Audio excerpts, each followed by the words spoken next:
The Contax T2. This is a point and shoot film camera. You turn it on, compose your shot, and take the photo. Simple, right? Well, yes, but this one costs £1,200.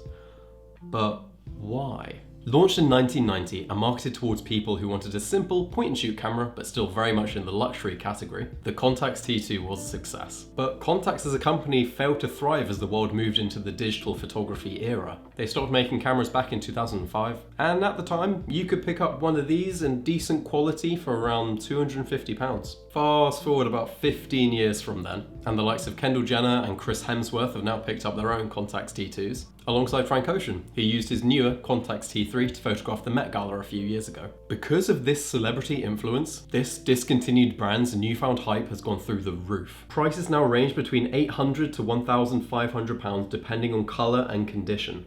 I didn't pay nearly as much for mine, but I'll show you why later. Today, we'll be looking at this camera and seeing if it's really worth the hype, and at the end I'll talk to you about a couple alternative cameras that are a lot more affordable and might more be your style. Let's start off with the body of the camera. The T in Contax T2 stands for titanium. This hard metal feels great in your hands and makes the camera quite robust. And when the camera is off, even the lens is protected by titanium. The camera has a flash option you can use, and around the back, you'll have an exposure compensation dial.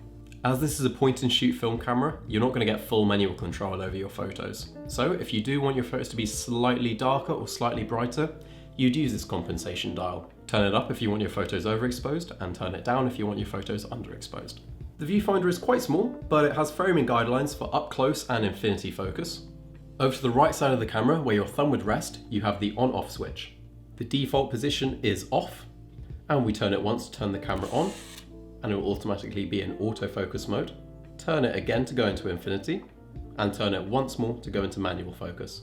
And over here, we even have a self-timer mode. On the lens, you can control your aperture or switch into one of the two flash modes. When you put the camera in f2.8, this is its automatic aperture mode. They've even colored it green to help you remember. This means the camera won't necessarily pick 2.8 for your photos, unless you're shooting somewhere really dark. Instead, it will calculate how bright or dark the photo you're about to take is, and then change the aperture accordingly. All the way up to f16. And next to the aperture controls, you have the two flash options. The two lightning bolts are for your pre-flash. This will reduce red eye in your photos, and the single bolt is for your standard flash.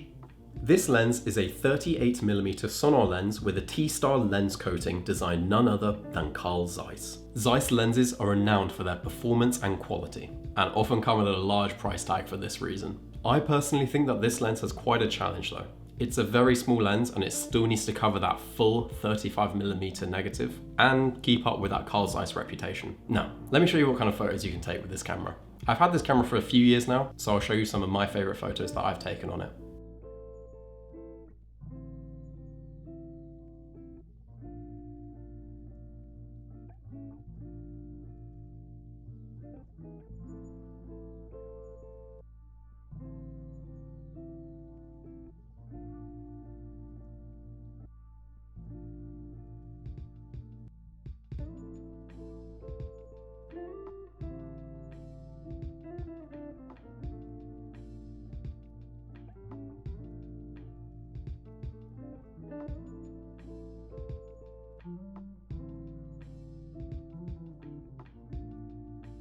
As I mentioned earlier, I didn't pay nearly as much for this camera as what it's listed for today. I got it sent from Japan here to the UK, so shipping and import taxes were quite high, but after that I only paid around £450 in total. And that was because my camera comes with a slight defect. But don't worry, the seller made it very clear to me it has this defect, and I deemed it didn't really affect the performance, so I was happy to go ahead with it. Here, I'll show you what it does. Right now it's in autofocus mode, but if I switch into infinity, do you see that jittering? You can probably hear it too. I'll turn that off for now. Whenever I put it into infinity or manual focus, I get this jittering sound. But when I push down the shutter button to take the photo, I've never had any issues. It just snaps, gets the focus, no problem. It's quite rare for this to happen, so I wouldn't worry about this happening to your one. But of course, when you're buying any camera online, make sure to read the full description. I've even made a video on my channel about buying secondhand cameras, so you can watch that if you're feeling unsure. So, what's it like to shoot with this camera? The camera itself is an absolute pleasure to use. The titanium body feels lovely in your hands, and I often find myself admiring the camera rather than what I should actually be taking photos of. The lens is what makes any image on a camera. Without a lens, a camera is literally just a pitch black box for light to travel to and hit onto the film or sensor. And yes, this is a Carl Zeiss lens, but I do find it's fighting an uphill battle. What's seriously impressive is how small the lens is, and yet it's still capable of getting really nice prints. Up to a standard I'd expect from my standard 35mm lenses that are larger and built with a more complex lens design.